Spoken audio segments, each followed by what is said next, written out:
for Wills. Thank you, Deputy Speaker. You know, across the country, Australians are struggling with the cost of living. It is a real issue that people feel every day. A lot of my constituents reaching out to my office for assistance. Since I became a member for Wills in 2016, people across my electorate have shared that their aspirations for good quality, affordable housing have become more and more out of reach. And it's a story that's reflected, I think, across Australia, and it's not new. It's an issue, I think, that has deepened by 10 years, frankly, of inaction from the previous coalition government. They inflicted immense damage on the economy and our country's fiscal position, which we've had to rectify. And as usual, it takes a Labor government to come in, begin the hard work of repairing the damage that the Abbott, the Turnbull, the Morrison years inflicted upon ordinary Australians. That's why we've delivered 2 surpluses in a row. This could not be clearer when we consider how the coalition completely abrogated its responsibility on multinational tax avoidance. For a decade, the coalition government sat on the Treasury benches and allowed the issue of tax avoidance to fester. They ignored clear advice and efforts at international collaboration that had been championed by the last Labor government, the Gillard government. The Albanese Labor government is finally delivering this action and developing a coordinated approach to address this key issue. Why? Because the Albanese government believes that a fairer tax system is better for all Australians. Now, you can't hide your profits or your revenue if you've got a local cafe in my electorate, if you're in Pascoe Vale or Brunswick cafe owner. You're not able to hide your revenue in a subsidiary on the Cayman Islands. No cafe owner can do that. No small business person can do that. Yet they are still paying their fair share of taxes.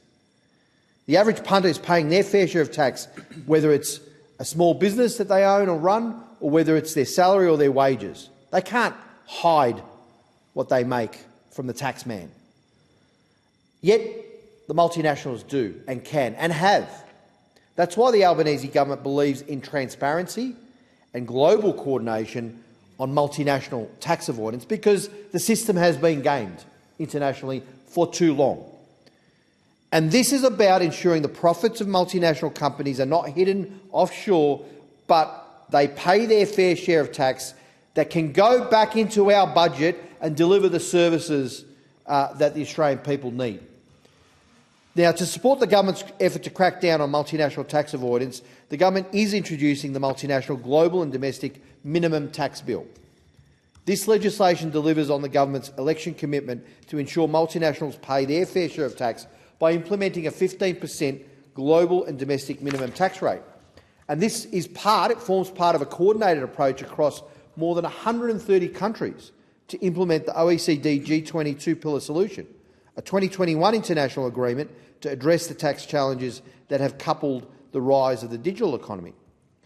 This bill also responds to the problem of large multinational corporations seeking to reduce tax by shifting profits from Australia to low-tax or no-tax jurisdictions, Cayman Islands, any of these kind of jurisdictions where they can store, in a kind of artificial sense, pretend that their headquarters are there, even though they're making the profits here. Now, this effectively erodes Australia's tax base. It reduces the money that can be invested into vital services Australians rely upon every day. To respond to this challenge of profit shifting, the government announced in the 23-24 budget that we would implement a 15% global minimum tax and domestic minimum tax for multinational corporations, with an annual global revenue of at least $1.2 billion. So if they're making money here, if they're making billions in revenue and profit in Australia, and then pretending that their headquarters is elsewhere in a low-tax jurisdiction so that they pay zero tax on the dollar out of the money that they make here, they're not going to get away with that anymore. And they got away with it for 10 years under the previous government. They sat on their hands for 10 years, decided to take no action. The previous speaker, the member for Riverina, talked about the former Treasurer Josh Frydenberg and all these great things that they did. They did nothing. Multinational corporations were making billions of dollars in this country, hundreds of millions of dollars, and paying next to no tax. Some of them paid zero tax on the dollar. Some of them were able to reduce their tax bills down to 1 or 2 cents in the dollar, because their headquarters was somewhere else where they were supposed to be paying tax under that jurisdiction, which happened to be a low tax or no tax jurisdiction. It's a scam. It's a way to avoid the responsibility of paying your fair share of tax. It's a way to avoid being like the cafe owner or the ordinary Australian punter who pays 30 cents in the dollar or 25 cents in the dollar, whatever their tax bill is. They can't hide from that. Tax office follows them up. But no, these multinationals, they could just make $900 million in Australia and pay 5% or 2% because they've shifted their profits or they have a low tax base headquarter. This is an important step, and this is part of the government's broad agenda, an ambitious tax reform agenda, because when multinationals pay less, individuals and Australian small businesses pay more. And it's not fair. It's actually not fair. It's unfair. Fundamentally, billions of dollars in taxes that should be paid here in Australia have not for decades. And under the former government, they got away with billions of dollars of unpaid tax. It could have gone into schools. It could have gone into hospitals. It could have gone into roads. It could have gone into public transport. It could have gone into mental health. It could have gone into so many things that make a difference to people's lives, and yet they allowed the profits to just wander off to the Cayman Islands or wherever it was, and no tax was paid here, even though they made money here in Australia. So we need to ensure, and that's what we're doing, that these multinationals pay their fair share and invest in the services that our communities need. It's also an important step forward in ending the race to the bottom on global corporate tax rates. By ensuring that multinationals pay their fair share around the world, we are securing Australia's tax base so we can support Australians, their services and small businesses, and make our economy more competitive. And this required a commitment, a diplomatic effort, and engagement with other countries, which we have taken as a government. We've taken that step.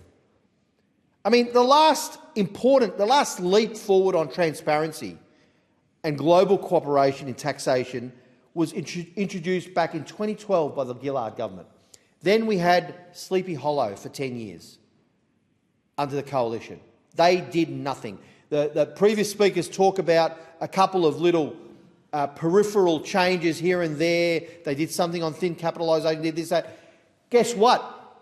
Tens of billions of dollars, probably a lot more, did not go into the Australian budget because you did nothing, or the opposition, now the opposition, then the government, did nothing about it. There's been 10 years of inaction and inertia. Between 2013 and 2022, while leaders across the globe bolstered efforts at international cooperation, what did the coalition government do? It turned away and sat on its hands.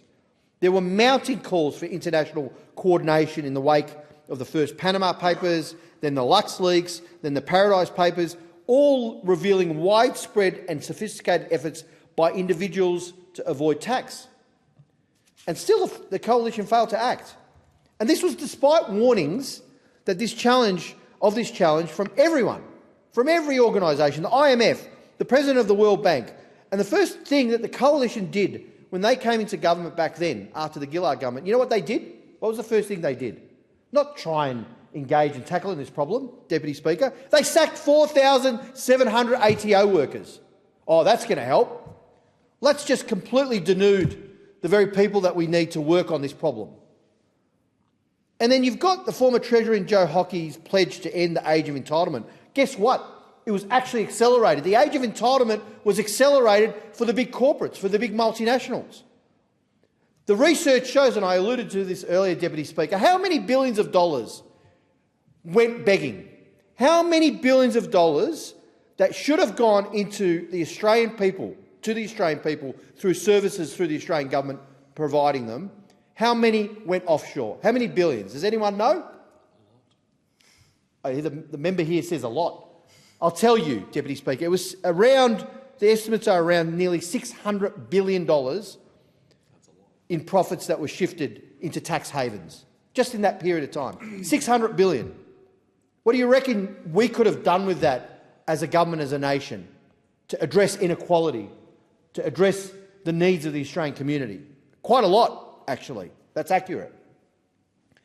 What they did when they were in government, Deputy Speaker, was to allow these multinationals to lean on the loopholes in our tax system while ordinary Australians were forced to lift the heavy burden.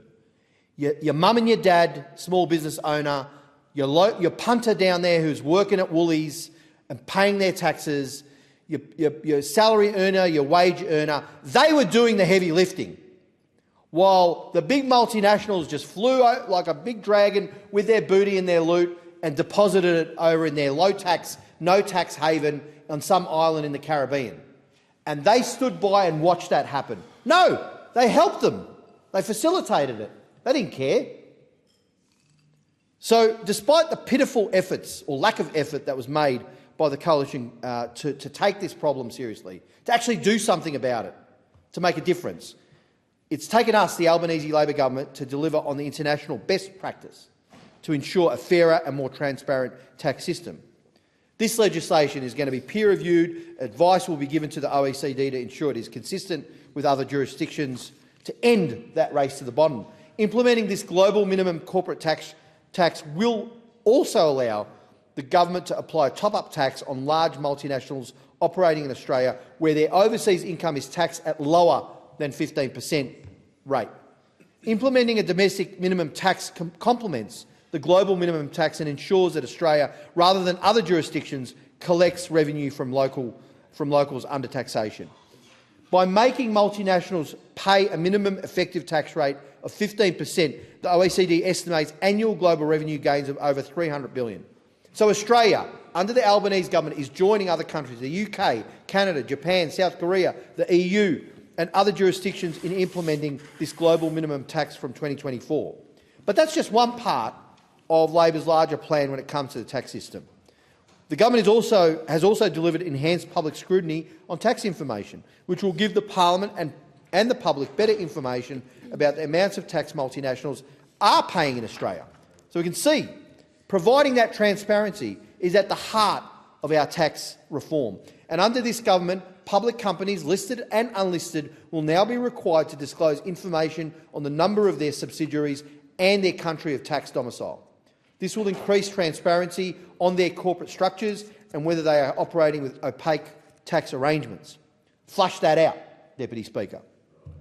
It's about holding companies to account on their corporate structures. Some do the right thing, but for too long, as I said, under the previous government, many of them made off with the booty to their low-tax or no-tax havens, and that's unacceptable.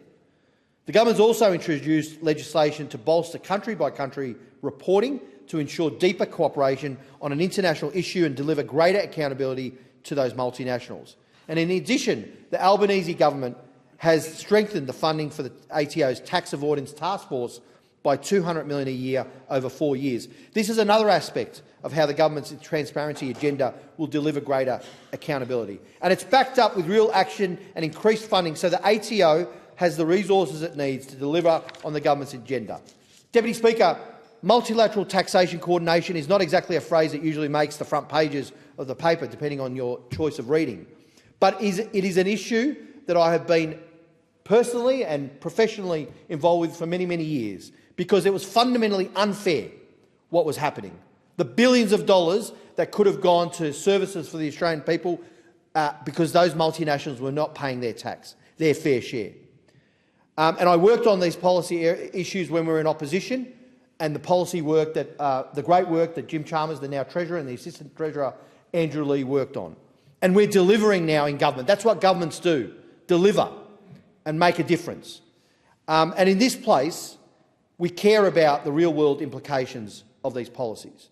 So we know that hard-working businesses, like I mentioned in my community, whether it's in Fawkner or Hatfield or Oak Park, a cafe owner who pays their fair share knows that there's going to be real transparency and accountability, and the multinationals will not get away with not paying their fair share because they work hard.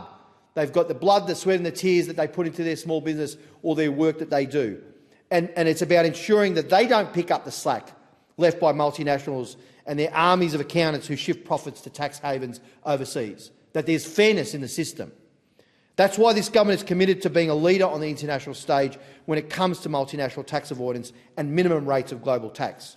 That's what we're doing, and we will not allow this issue to be kicked into the long grass. Question